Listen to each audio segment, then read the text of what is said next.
Bonsoir à toutes et à tous. Très heureux de vous retrouver ce soir pour la grande édition du journal télévisé sur ESAE TV. Dans un instant, les principaux titres des informations à développer. Le président Patrice Talon s'est prononcé ce week-end sur les questions de gouvernance, de lutte contre la corruption, de conflits d'intérêts au sommet de l'État, du projet de boucle ferroviaire ouest-africaine reliant le Niger au Bénin dans l'émission internationale. À suivre dans un instant les réactions de divers acteurs de la société ainsi que la réaction de Boris Tougan et les journalistes, analystes politiques.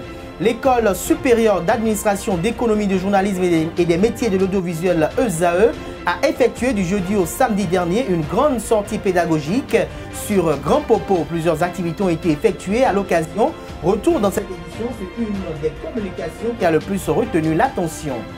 Les membres de la coalition de la rupture apportent leur soutien indéfectible aux actions du président Patrice Talon et à celles de son gouvernement pour la concrétisation du programme d'action du gouvernement Bénin révélé pour le quinquennat 2016-2021. Ils l'ont fait savoir à travers une sortie médiatique qui a reçu l'approbation de plusieurs leaders d'opinion. À nouveau, bonsoir. Le chef de l'État béninois a abordé plusieurs questions d'actualité dimanche dernier au cours d'une émission de grande audience. De la mise en œuvre de ces réformes, en passant par certaines préoccupations d'actualité, telles que les soupçons de conflits d'intérêts au sommet de l'État, le projet de boucle ferroviaire, la restitution des biens culturels déportés pendant la colonisation. Il a levé l'équivoque pour situer l'opinion publique sur la gestion du pays depuis son avènement au pouvoir le 6 avril 2016. Anifat Bokari revient sur les grandes lignes de cet entretien. Grand moment de télévision au Bénin et dans le monde, le dimanche 22 avril 2018. L'émission internationale de 3 médias français, RFI, TV5 et Le Monde, a reçu un invité spécial, Patrice Talon, président de la République du Bénin. 2 ans après sa prise de fonction, quel avenir pour le Bénin, pays souvent présenté comme la vitrine de la démocratie en Afrique francophone. Lutte contre la corruption, développement économique et renforcement de l'état de droit étaient les principaux sujets sur lesquels le président était interrogé. Pendant 45 minutes, le chef de l'État a tenu en haleine les téléspectateurs à travers une maîtrise parfaite du sujet qui ont meublé l'émission. Dans un langage soutenu et un discours clair, concis et précis, il a abordé 10 sujets qui touchent à la vie politique, sociale et culturelle du Bénin. Ils sont entre autres l'état de sa santé,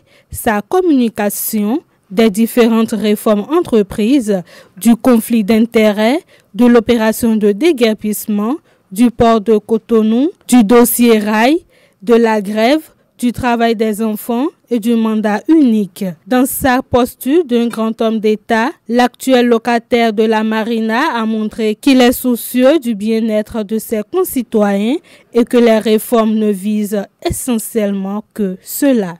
Et voilà le compte rendu de cet entretien du président de la République, Patrice Talon. C'est justement à ce titre, comme je l'annonçais dans l'entame de cette édition, que je reçois pour vous Boris Tougan. Boris Tougan, bonsoir. Bonsoir. Merci d'avoir accepté notre invitation malgré votre agenda très chargé. C'est moi. Alors, vous avez suivi cet entretien du président de la République, Patrice Talon. Alors, qu'est-ce que vous pouvez en retenir de façon sommaire et expéditive?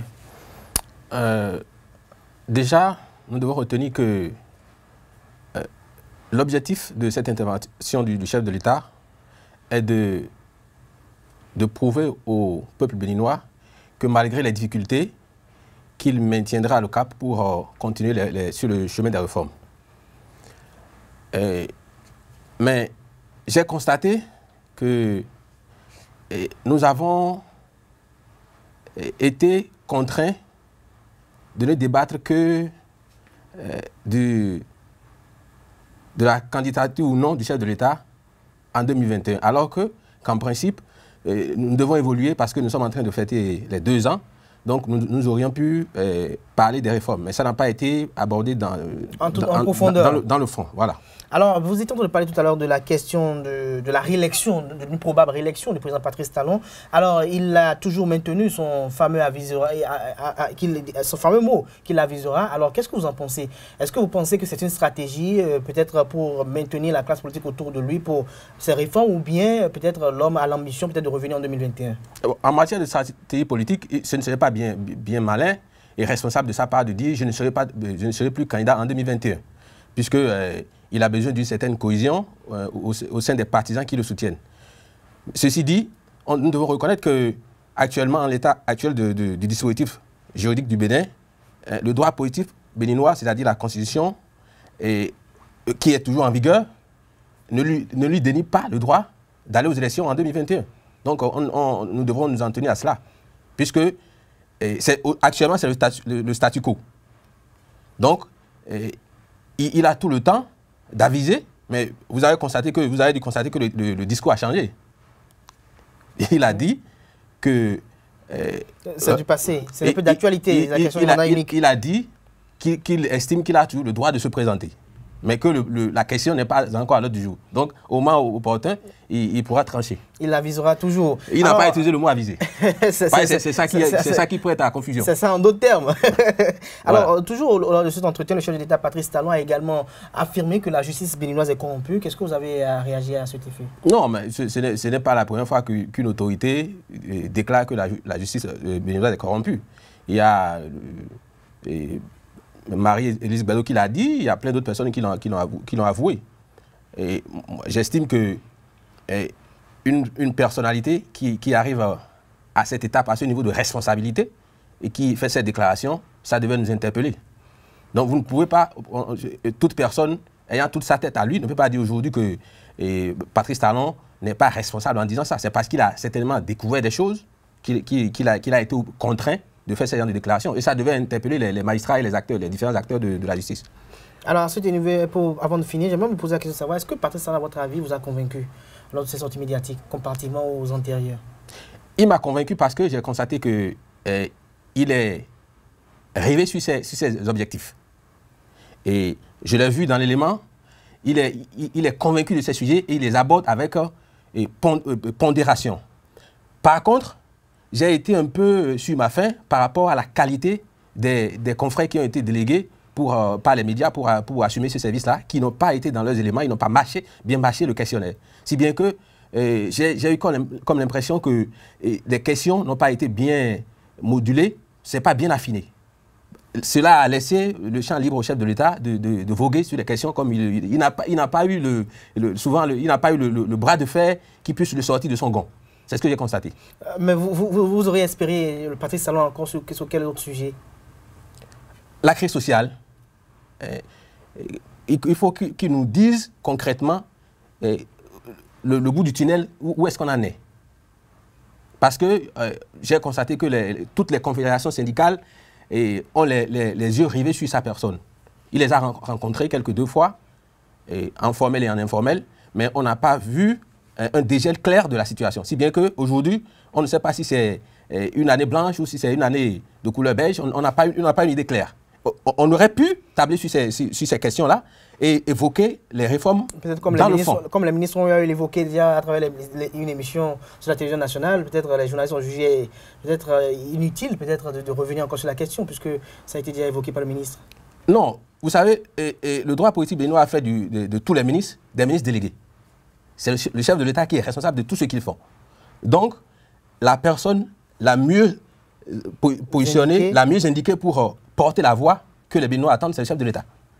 Et aujourd'hui, certains citoyens ou la majorité a l'impression que le président de la République est sorti, mais ils n'ont pas pu retenir grand-chose. Donc, il faut savoir aller entre les lignes pour se rendre compte qu'en réalité, ce que le chef de l'État veut passer comme mot d'ordre, c'est qu'il maintient le cap.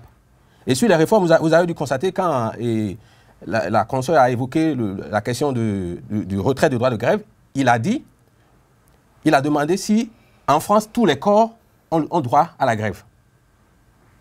C'est pour dire que, même en France, malgré la grève des cheminots, M. Emmanuel Macron n'a pas retiré la réforme sur les chemins de fer. Tout à fait. Et c'est une étude comparée qu'il a faite là, de façon indirecte. Donc, c'est moi, de façon globale, c'est ce que je retiens. C'est ce que vous retenez. Alors, très rapidement pour finir, en ce qui concerne ses rapports avec la classe politique, quand on lui a posé la question avec les acteurs politiques qui se soulèvent contre sa gouvernance, il a dit que le Parlement est avec lui, donc pour lui, c'est que les acteurs politiques ne sont pas contre lui. Qu'est-ce que vous retenez de cette analyse politique de Patrice Talon? Bon, je suis tout à fait d'accord avec lui, étant donné que il y avait à Djeffa M. Yahi Bouni, Nicéphore Soglo, Albert Ivoirier et Sébastien Germain Adjavon. Si nous allons les prendre de façon individuelle, nous pouvons dire que ce sont des généraux sans troupes. Parce que ce soit Yahi Bouni, il n'est plus avec l'entièreté des députés qu'il a fait élire en 2015. Ça, c'est déjà un handicap. Le second. Nicéphore Soglo, avec la AEB qui est aujourd'hui en lambeau, où on ne sait pas qui en est le président, puisqu'il y a un contentieux. Et donc, Albert Ivoirier, bon, lui, il n'est plus, certainement, il n'est plus actif, parce qu'il a été médiateur de la République et il est bon, et il est à la retraite. Donc, et Sébastien Germain Adjavon, pour finir. Lui, sa situation me désole un peu parce qu'il a été un des acteurs de la rupture. Mais aujourd'hui, sa position n'est pas confortable parce qu'il avait porté sa candidature en 2016 sur un certain nombre de députés qui ne sont plus avec lui aujourd'hui. Alors que ce sont des grands électeurs. Donc je ne sais pas par quelle alchimie. Ça justifie la thèse du président de la République. Non, il n'a fait qu'une analyse stratégique. Merci à vous, Boris Tougan. Merci d'avoir répondu à notre invitation. Cette édition de Journal télévisé sur ZAE-TV se poursuit. Toujours dans le même sillage de décryptage de l'émission du président de la République. Je vous invite à présent à suivre Alain Sessou et Améi Houerundi, respectivement directeur de la Maison des médias et journaliste formateur. Personne ne pourrait aborder toutes les questions d'actualité, que ce soit la presse nationale, les journalistes d'ici ou d'ailleurs. Non, vous avez suivi hier sur TV5 à un certain moment donné, la dame a dit nous sommes à la fin de l'émission. En tant que formateur en journalisme, j'ai toujours dit informer c'est choisir. Donc on choisit toujours parce que tout est chronométré et tout est calibré.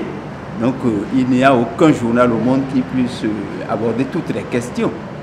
Celles que ceux-là, les intervieweurs, ont estimé être fondamentales, c'est ces questions-là qu'ils ont abordées et puis ça continue. Vous pourriez aujourd'hui poser d'autres questions, mais de toute façon, aucune interview ne peut aborder toutes les questions. Mais moi, je suis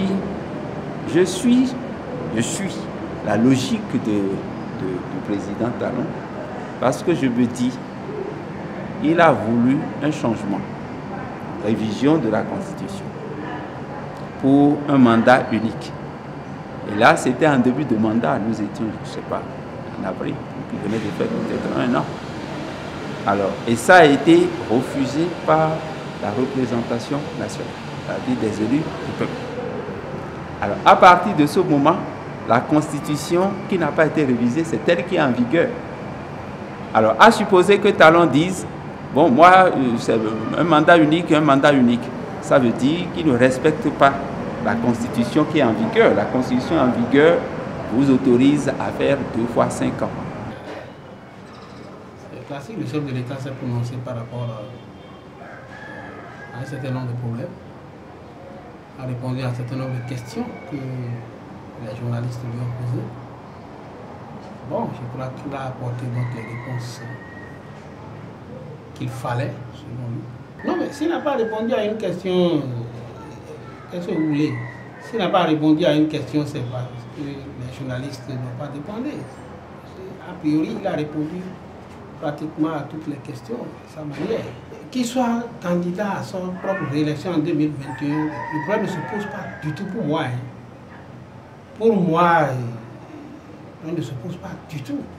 Alors, s'il ne doit pas revenir, c'est, disons, à l'opposition de s'organiser et de proposer une alternative crédible par rapport aux réformes. Bon, il a fait des propositions. Lui, il propose des réformes. Bon, l'opposition estime que bon, ce n'est pas bien. Maintenant, qu'est-ce que l'opposition propose? C'est ça. Il ne suffit pas de critiquer pour dire non, c'est mauvais, c'est ceci, c'est cela. Mais quelle est l'alternative crédible? Mais il vaut mieux, pour moi, ne plus épiloguer sur la candidature de 2021. Nos équipes de reportage ont également fait le tour de quelques quartiers et villes de Cotonou et environ afin de recueillir les impressions de quelques citoyens sur la sortie médiatique du président de la République dimanche dernier. Suivons-les. Il faut de temps en temps faire ces débats-là pour permettre aux gens de comprendre ce qui se passe dans notre pays. Ça, là, lui-même n'a rien dit par rapport à ce qu'il avait prononcé à la prise du pouvoir. Bon, vous savez, nous disons des choses, mais chemin faisant, après avoir des modifications. Bon, peut-être, lui, sa vision, peut-être que ce qu'il pense réaliser pour le pays, le Bénin, pendant les 2-3 ans qui restent, bon, peut-être que c'est insuffisant pour lui de réaliser ses projets. Donc, il peut aussi toutefois avoir l'ambition d'avoir un second mandat. C'est quelque chose de bien. Vous savez, quand le monsieur parlait, il disait que la jeunesse représente aujourd'hui plus de 67 ou bien 66% de la population. Donc la jeunesse, c'est l'avenir de notre pays se trouve dans la main des jeunes. Donc il faut suivre cette jeunesse-là pour que demain soit meilleur. Parce que sans la jeunesse, il n'y a pas de développement. Ce qui m'a déçu, c'était plutôt l'attitude des journalistes. On n'avait pas vu du professionnalisme. Un métier d'urgent nécessite un peu de professionnalisme. Là, semblait que c'était le président de la République le jour-là qui avait plutôt la maîtrise des débats. Les questions que les journalistes posaient étaient des questions pas assez pertinentes. On est passé à côté des questions élémentaires, des questions qui sont essentielles pour les citoyens. Je demande même si les gens se sont renseignés sur le Bénin, s'ils se sont un peu intéressés à l'actualité politique nationale. Et s'ils ont creusé pour savoir comment les choses vont réellement. Ça n'a pas été le cas et je dois avouer que ça a été moi ma déception. L'initiative était bonne, mais les journalistes n'étaient pas à la hauteur. Les questions essentielles n'ont pas été abordées, c'est là la déception. Sinon, c'était une très belle initiative. Si on avait touché des questions qui intéressaient les Béninois, là, ça aurait été très bien. Ça n'a pas été le cas. Les étudiants des 3 campus de l'École supérieure d'administration, d'économie, de journalisme et des métiers de l'audiovisuel ESAE se sont défoulés tout le week-end à travers diverses activités récréatives et intellectuelles à Grand Popo. Au nombre de ces dernières figure en place de choix le lancement du bouquin intitulé Le Miroir, écrit par Elena Miroka, un lancement qui a servi de cadre d'entretien avec la couche estudiantine d'ESAE sur comment construire sa vie, comment se construire quand on est jeune et l'estime de soi. ESAE TV y était et voici le compte rendu.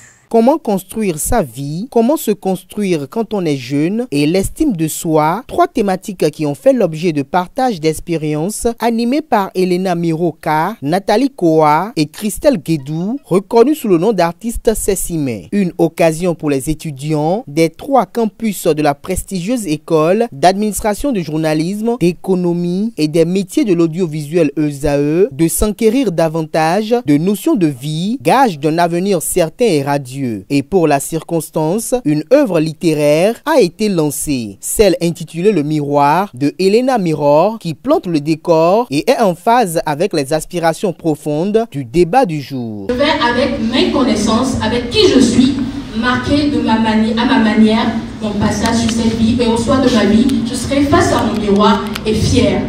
L'autre processus qui est de comparaison, c'était juste des exemples pour dire qu'il peut y avoir des facteurs externes pour vous, voilà, pour vous fortifier en disant que vous n'êtes pas les seuls à avoir des complexes, vous n'êtes pas les seuls à avoir des défauts, alors on continue, soit basta ou on regarde en arrière ou soit on avance quoi. Devant des étudiants tout aussi curieux que fouinards, les communicatrices séduites ont offert des dédicaces. Pour la circonstance, 10 livres ont été offerts aux étudiants de ZAE qui ont eu à s'exprimer et à poser des questions, ce dont relève de la générosité d'une personne qui a requis l'anonymat.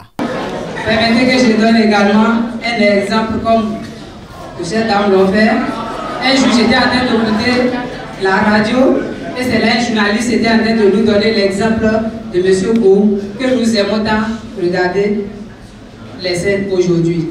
Il nous disait en son temps, si Gou pouvait regarder, peut-être penser à son physique, il pouvait se dire qu'il n'est pas présentable. il pouvait déjà se limiter. Mais il a eu à surmonter cela. Et lorsqu'il y a une scène qui passe, on sent que c'est beau qui veut venir. On est pressé d'aller regarder.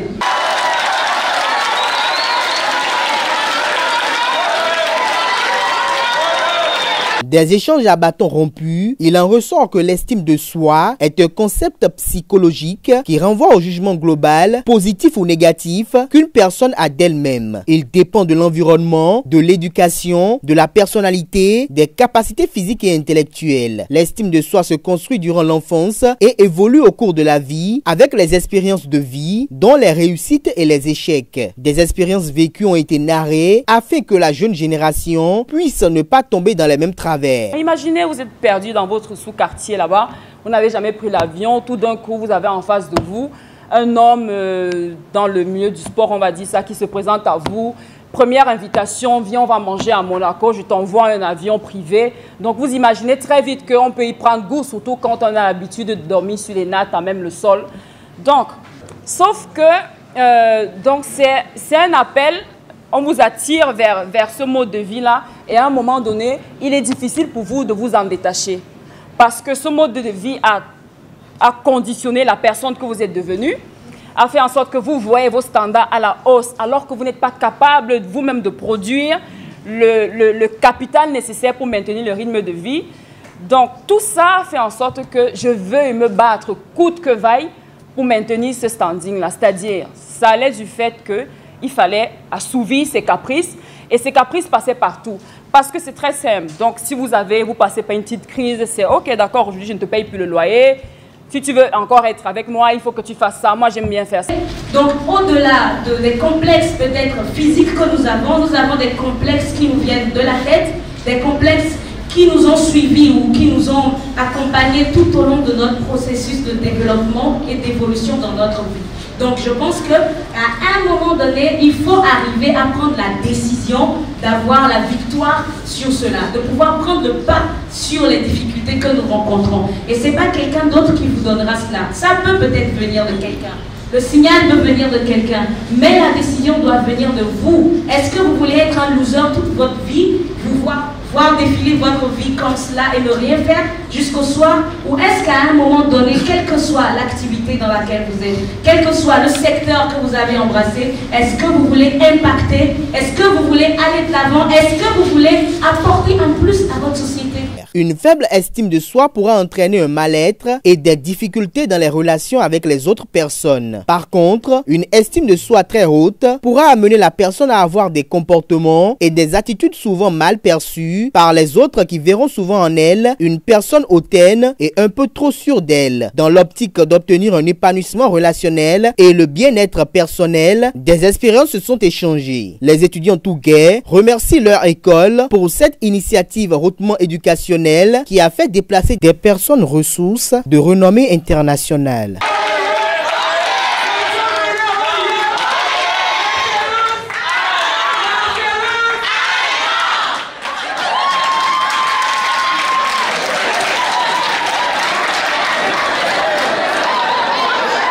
Les acteurs politiques ayant accompagné Patrice Talon à l'élection présidentielle de 2016 à travers la coalition de la rupture se sont réunis à nouveau jeudi dernier pour réaffirmer leur soutien indéfectible au chantre du nouveau départ et ont exprimé leur vœu latent, celui de voir le programme d'action du gouvernement bénin révélé pour le quinquennat 2016-2021 se concrétiser. Réunis autour de la thématique « Quelle perspective pour la coalition de la rupture ?», ces rupturiens se sont retrouvés dans l'historique salle Béanzin, cette salle où tout a commencé en abritant la signature de protocole à la veille du deuxième tour.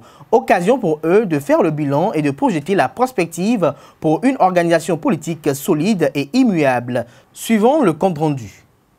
La salle Béanzin de l'hôtel Azalaï a abrité le 9 avril 2018 la journée de réflexion de la coalition de rupture. Les représentants de la majorité des candidats de la présidentielle 2016 ayant soutenu le candidat Patrice Talon et leur mentor se sont réunis autour du thème « Quelle perspective pour la coalition de rupture ?» Nous comptons travailler méthodiquement à la mutualisation des énergies pour soutenir les actions du président de la République, à la sensibilisation des populations et de nos militants autour des projets sociaux définis dans le programme d'action du gouvernement, à la lutte contre les tentatives d'intoxication des populations et à la lutte contre les appels aux actions insurrectionnels. Nous voyons de plus en plus qu'en face, les gens se sont tellement déstabilisés qu'ils croient qu'en criant, ils vont pousser les populations vers ce qu'il ne faut pas faire. Le Bénin est un petit pays aux ressources très limitées qui doit sortir la tête de l'eau s'il veut prospérer. Et nous avons besoin de travailler dans l'unité. C'est pour ça qu'on a dit qu'au fur et à mesure, notre structure va se renforcer.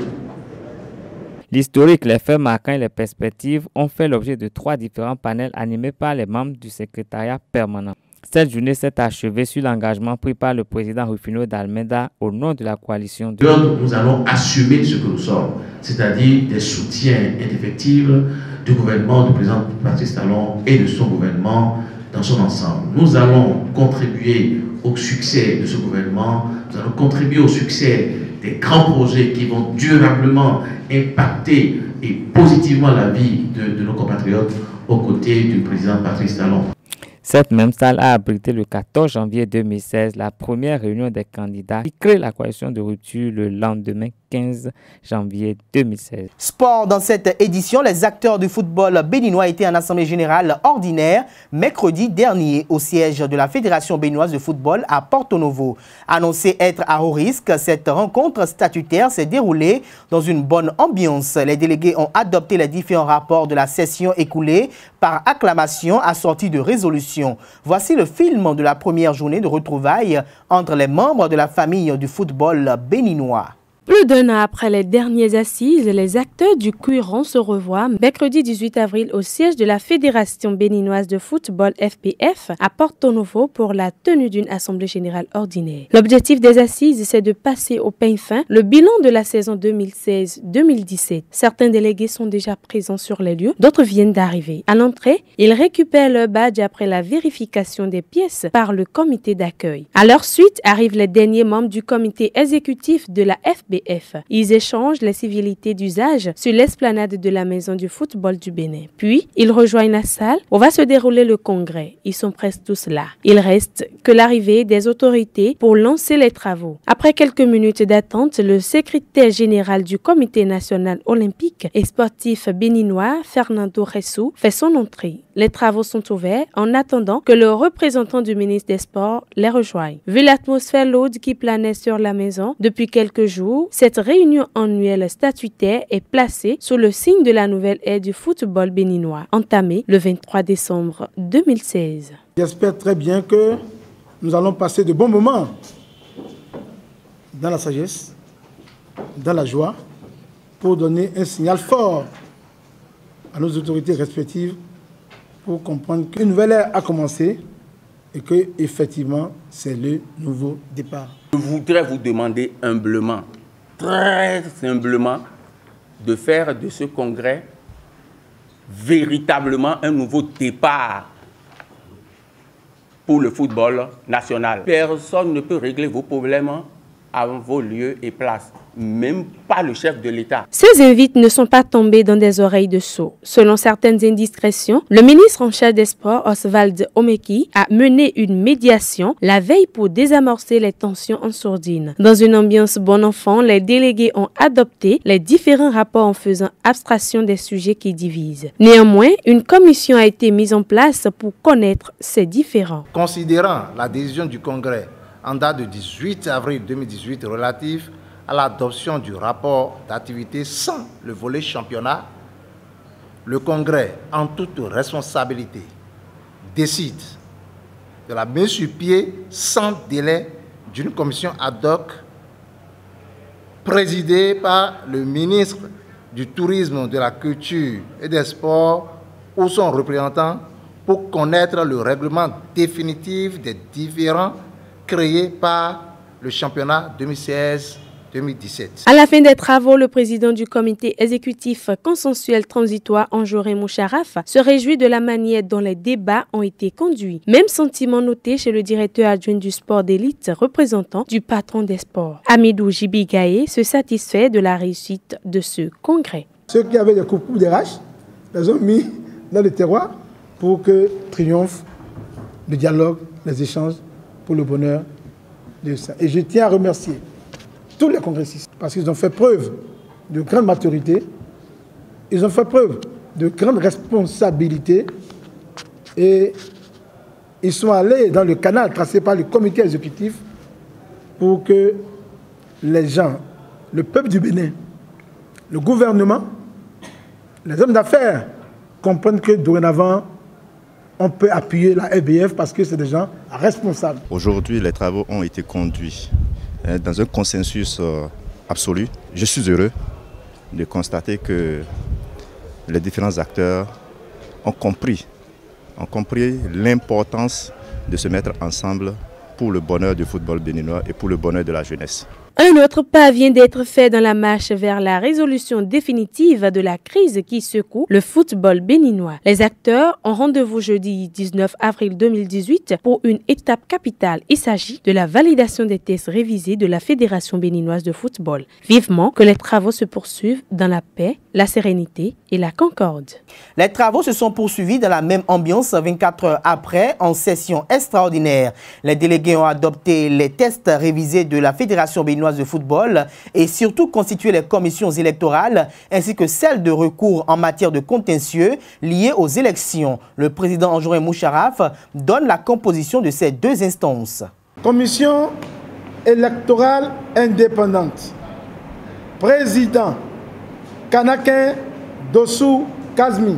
Vice-président général Guidimé Célestin. Rapporteur Oru Yoruba Robert. Membre El Farouk Soumanou. Agonkan Bertin. Premier suppléant Ojo Sourou. Deuxième suppléant Malik Biaou. Commission de recours en matière électorale. Président Ruyingbo Laurent. Vice-président Oluo Sabadi. Rapporteur Rounous Syriac. Membre Nourou Zakari Moutawakirou et Toba Brisk. Voilà les deux commissions composées qui vont prendre en main la destinée de la gestion des élections au niveau de la RBF à compter de ce jour pour 4 ans. Mesdames et messieurs, c'est la fin de cette grande édition du journal télévisé sur ESAE TV. Merci pour l'attention et passez une agréable semaine de travail en compagnie de nos programmes sur les www.esaetv.com. Bonsoir.